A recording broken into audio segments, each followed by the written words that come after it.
ہے کہ ڈیوٹی لگا لو. کیا کچھ دیر کوئی کچھ دیر کوئی کچھ دیر کوئی، سب سے آخر میں بلال اٹھیں گے، وہی اذان کہیں گے. صحابہ نے ڈیوٹی تقسیم کر لی، کچھ دیر کوئی کچھ دیر کوئی کچھ دیر کوئی. اب اسی طرح سے رات گزرتی گئی، یہاں تک کہ آخری صحابی حضرت بلال کو جب جگانے آئے تو آپ تو شمشیر زنی میں بہت ہی ید دولہ رکھتے تھے، بڑے ماہر تھے. حضور کے شانہ بشانہ رہ کر کفار و مشرکین کے سر قلم کرتے تھے. آپ کا بھی بازو شل تھا، تھکے ہوئے تھے، گہری نیند میں تھے، آواز لگائی نہ اٹھے. صحابی نے جھیجو کے جگایا تو اٹھے، مگر پلکوں پہ نیند کا بوجھ ایسا تھا کہ پلکیں اٹھ نہیں رہی تھی. جلدی سے جا کے وضو کیا اور وضو کرنے کے بعد اپنی ذمہ داری کو قبول کر لیا. مگر اتنا تھکے ہوئے تھے کہ جب چلتے تھے تو تکان محسوس ہوتی تھی. اگر بیٹھ کے آرام کرنا چاہتے تھے تو نیند آتی تھی. بہت پریشان تھے کہ میں آخری ہوں، کہیں ایسا نہ ہو کہ میں سو جاؤں اور فجر کا وقت چلا جائے. تو جانتے ہو حضرت بلال نے کیا کیا؟ تلوار کو میان سے نکالا اور زمین میں گاڑ دیا. اور اس کی جو نوک تھی، نوک کیا بولتے ہیں ہم لوگ؟ نوکی بولتے ہیں. اس کو اپنی چھٹی پہ لگا لیا. کہاں؟ چھٹی کیا بولتے ہیں؟ چھٹی بولتے ہیں.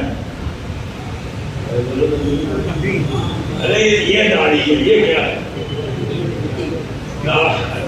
تھوڑی آپ سمجھ گئے نا، ہمارا مقصد ہے کہ آپ سمجھیے. یہاں لگا لیا. اب بولو یہاں اگر تلوار کی نوک لگی ہو نیند آئے گی؟ لیکن قدرت کو تو کچھ اور منظور تھا.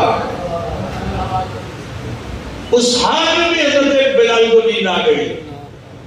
اب جو حضرت بلال کو نیند آ گئی تو سورج چڑھ گیا، اشراق کا وقت ہو گیا. فجر سب کی قضا، حضور کی بھی قضا، اللہ کے رسول کی قضا ہو گئی. اور جانتے ہو قرآن پاک میں اللہ تعالیٰ نے نماز کے تعلق سے کیا فرمایا؟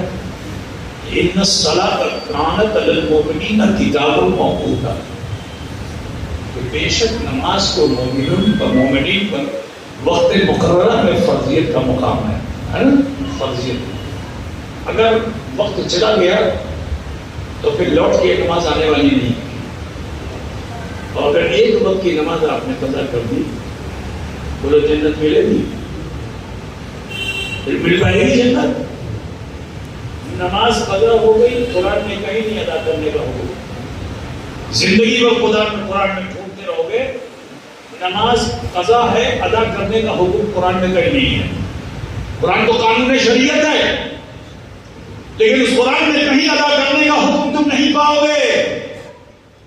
اے مسلمانوں، وہ صحابہ تھے جن سے زندگی میں اب تک جب سے اسلام لائے تھے کبھی نماز قضا نہیں ہوئی تھی، پہلی بار قضا ہوئی تھی.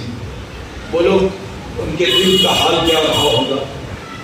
سب اتنا شرمندہ. یہاں جو پابندی سے نماز پڑھتے ہیں، ہر پانچوں وقت کی نماز میں رہتے ہیں، کبھی کبھی ان سے ایسا ہوتا ہے کہ وہ نماز کہیں اور پڑھ لیتے ہیں، نہیں آ پاتے ہیں. لیکن جب وہ دوسرے دن آتے ہیں تو اتنا شرمندہ ہوتے ہیں، میں نے تو دیکھا ہے، اتنا شرمندہ ہوتے ہیں. کوئی کبھی ان سے نہیں پوچھتا کہ آپ کل کیوں نہیں آئے تھے، لیکن وہ خود ہی مطلب بتاتے ہیں اور یہ کہتے ہیں ارے کسی ضرورت سے میں فلاں جگہ رہ گیا تھا، نہیں آ پایا. اپنی شرم کو بلا وجہ ہو اپنی شرم کو پیش کرتے ہیں. میرے عزیز، یہ ہے ایمان. یہ کیا ہے؟ یہی ایمان ہے. آج ہم پانچوں وقت کی گول کیے ہوئے ہیں، کوئی احساس نہیں ہے. جو نمازیں پڑھتے ہیں ان سے پوچھو کہ اگر ایک وقت کی جماعت چھوٹ جاتی تو شرمندہ ہوتے ہیں. میرے عزیز، تو میں آپ کو بتاتا چلوں کہ وہ صحابی سب یہ سمجھ رہے تھے میری ہی قضا ہوئی ہے، تو سب آنکھیں چرا رہے تھے، کوئی کسی سے بات نہیں کر رہا تھا. سب آنکھیں چرا رہے تھے، سب یہی سمجھتے تھے میری قضا ہو گئی. اور تو سب کی ہو گئی. ظن المؤمنین خیرا، مومن کے لیے اچھا سوچنا چاہیے، ہے نا؟ تو وہ سب وہ سمجھ رہے تھے کہ سب کی ہو گئی میری رہ گئی، سب کی ہو گئی میری رہ گئی. سب شرمندہ. ایک ایسا حال تھا، کوئی نگاہ سے نگاہ نہیں ملا رہا تھا، نگاہیں چرا رہا تھا. اللہ کے رسول نے جو یہ منظر دیکھا نا، تو میرے آقا نے سارے صحابہ کو بھی بلایا. جو آقا نے بلایا تو وہ دیوانے پھر پہنچے. لیکن کل تک تو یہ ہوتا تھا کبھی کبھی پلکیں اٹھا کے حضور کے چہرے انور کا دیدار کر لیتے تھے. لیکن آج شرم و حیا نے ان کی پلکوں کو اٹھنے نہیں دیا. ہاتھ باندھے ہوئے, نگاہ چھپائے ہوئے, ایسا لگ رہا ہے کہ مجرم ہے. سب کے سب کے چہرے مطمئن ہیں. حضور اکرم صلی اللہ علیہ وسلم نے جب اپنے صحابہ کو اس حال میں پایا نا, تو جانتے ہو میرے نبی نے کیا فرمایا؟ میرے نبی نے کیا فرمایا؟ صلو کما رأیتمونی اصلی. ارے پڑھ لو ایسے کہ جیسے میں پڑھتا ہوں, تمہاری قضا بھی ادا ہو جائے. تمہاری قضا بھی. اب کوئی موذری یہ کہے کہ علی کے لیے تو سورج لوٹا دیا. یہاں تو پورے صحابہ اتنے زیادہ تھے, کم سے کم نکلے ہوئے سورج کو پلٹا دیتے. بولے نبی ایسا کر سکتے تھے کہ نہیں؟ لیکن نبی نے نہیں کیا. اس لیے کیونکہ نبی نے اپنی امت پر احسان فرمایا کہ اگر حضور نے وہاں سورج کو لوٹا دیا ہوتا فجر کے وقت میں, تو بولو اے اندور والو, ہماری زندگی میں کتنی نمازیں قضا ہوتی ہیں, وقت پہ ادا کر پاتے, اس کی ادا ہمیں مل پاتی, جنت ملتی ہمیں. لیکن یہ احسان ہے اس مصطفیٰ جان رحمت کا کہ جس نے اس میدان میں سب کو جمع کر کے فرمایا پڑھ لو ایسے کہ جیسے میں پڑھتا ہوں. تو وہ صحابہ کے لیے بھی حکم بن گیا, اور صبح قیامت تک جتنے امتی ہیں ان کے لیے بھی حکم بن گیا.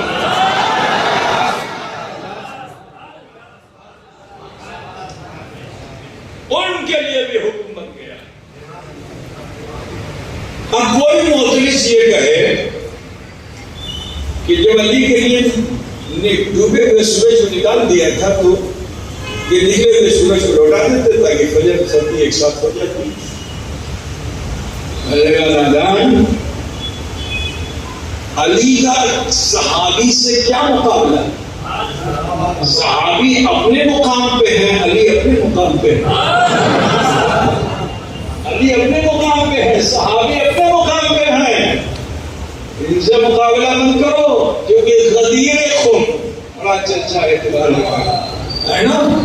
تو غدیر خون کے موقع پر میرے نبی نے مولا علی مشکل کشا کا ہاتھ پکڑ کر اٹھایا تھا اور فرمایا تھا من کنت مولا فہذا علی المولا. میں جس کا مولا ہوں اس میں علی مولا. میں بتا دینا چاہتا ہوں مرتبے میں صدیق اکبر بہت بلند ہیں, مگر پھر بھی علی صدیق اکبر کے لیے بھی مولا ہیں, عمر فاروق کے لیے بھی مولا ہیں, عثمان غنی کے لیے بھی مولا ہیں, سارے عشرے مبشرہ کے لیے مولا ہیں. کیونکہ نبی نے فرما دیا ہے کہ من کنت مولا ہو فہذا علی المولا. میں جس کا مولا ہوں اس سے علی مولا. یہی وجہ تھی کہ حضرت سیدنا صدیق اکبر محفل میں علی پاک ہوتے تھے, ادھر ادھر نہیں دیکھتے تھے, کسی کو تکتے ہی نہیں تھے, صرف چہرے علی کا دیدار کرتے تھے, صرف چہرے علی کا دیدار کرتے تھے. دیکھو رتبے میں صدیق اکبر کا مقام اپنی جگہ ہے, موازنہ مت کرو. ٹھیک ہے, تمہاری کیا حیثیت ہے کہ تم موازنہ کرو.